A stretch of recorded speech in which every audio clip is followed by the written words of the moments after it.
Well, as we've said before, the workplace is becoming a woke place for many British employees. Working practices that are essentially political in nature.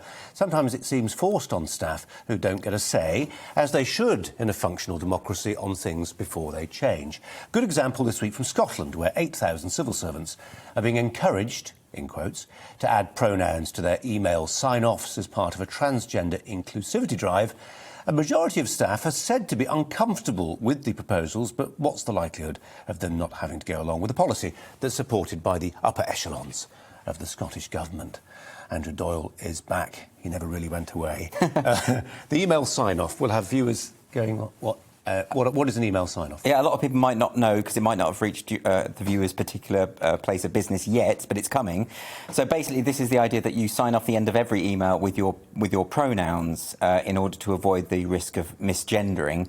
So you're saying to me, next time, if you reply to this email, you please reply to me as... You'll never have to. You'll never have to, because you only ever use pronouns about someone if they're not in the room, if you're talking about them, not to them. So it's a completely empty gesture, really, in many ways. What it's actually doing is just signalling to people, I believe in gender identity ideology, and so should you. That's really what's going on here. Now, you'll have noticed with this pronoun pledge initiative by the SNP, over half of the civil service have rejected it and say that they have no intention of doing it. 60%? Yeah, I mean, that's a lot. I mean, it strikes me as quite interesting that so often these initiatives that are intended to foster inclusivity end up creating division.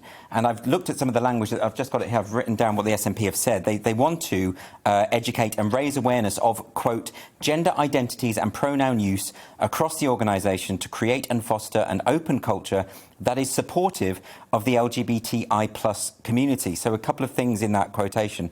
Firstly, what is the LGBTQI plus community? And the idea here, they're treating it as a homogenous whole, a group of people who all agree on absolutely everything, which is a nonsense. The majority of people who would fall into that category that I know do not support a compulsory pronoun use or declaring your pronouns. I see it as a big problem, including a lot of trans people. So this idea that this is an inclusive thing, that is that gay people are after and trans people are all after, this is not true at all. The second thing about that quotation is it talks explicitly about gender identities, right? Most of us don't believe in gender identities.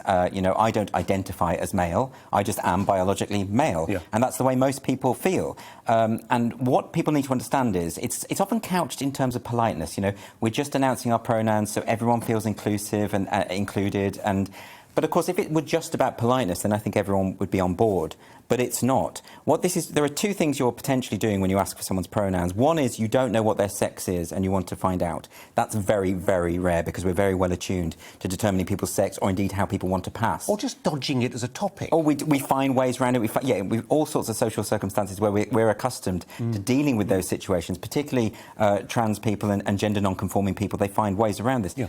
So the real reason, and in 99% of cases, when people ask you that your pronouns or announce their own, they are expressing a fealty to gender identity ideology. And it becomes a test. It becomes a purity test. Exactly. It's saying it's signalling that you've got the right ideas, you are, quote-unquote, on the right side of history, which is another phrase that's been used here.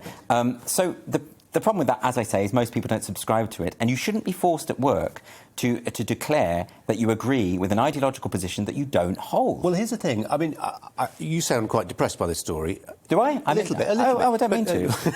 But it seems to me actually there's a grain of hope, which is the fact that at least the people who work as civil servants in Scotland, the 8,000 or so, are being asked about it. Yeah. Because actually that's just not true in a lot of corporate entities. A small group of highly networked, powerful bosses, often working in corporate affairs, sometimes in the higher ranks of HR, decide pretty much unbidden amongst themselves that we are going to impose an inclusive language guide, let's say for argument's sake, on the people who work there. And that can be a company of tens of thousands of people. They don't go to the trouble of saying to the cleaners and the drivers and the security guards and the lower paid staff what they think. That would be a democratic choice, and they don't want to have people exercising democratic choices because they might turn around and say, do you know what?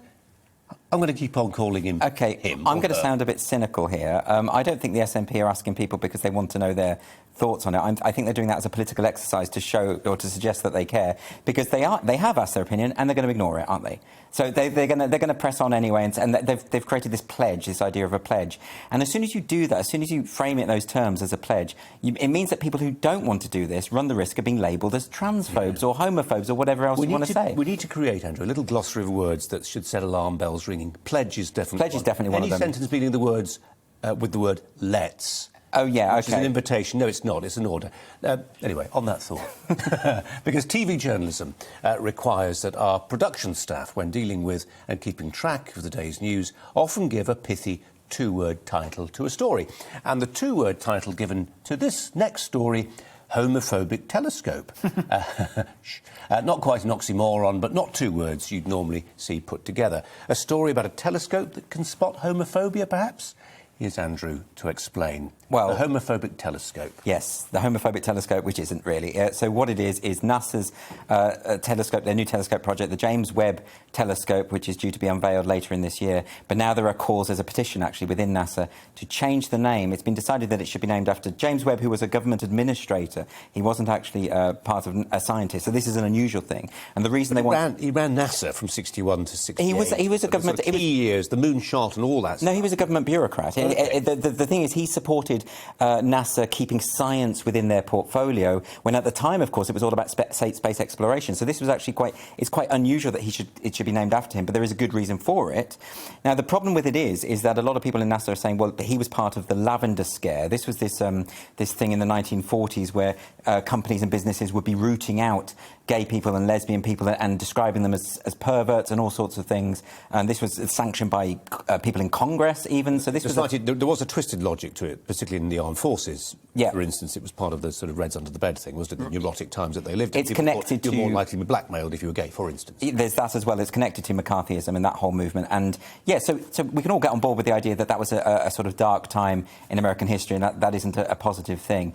The problem with this, of renaming this telescope, is that the evidence simply isn't there that he was, in fact, a homophobe. It's just simply not there. Now, the guy who wrote the book on the lavender scare, which is a guy called David Johnson, has actually said that James Webb was in one meeting at the White House about the idea of gay people at NASA, but this was in order to control and curb the hysteria surrounding it. That's not sufficient evidence to brand him as a homophobe, and I do worry that what this is doing, effectively, is that old thing that we're seeing again, time and again. When someone is branded in such a way, the accusation itself is what stigmatises them. It doesn't matter that no one's looked into it or really checked. And the other issue I slightly have is that if we're seriously going back and going to rename every street or place or thing that was named after someone, if they do not have this kind of moral purity, and if their moral purity will stand the test of time through all ages where ethical trends are bound to shift, then I'm afraid we can't name anything after anyone ever again, because no one will fill that criteria. No, and he's dead. He can't defend himself, can he? Andrew,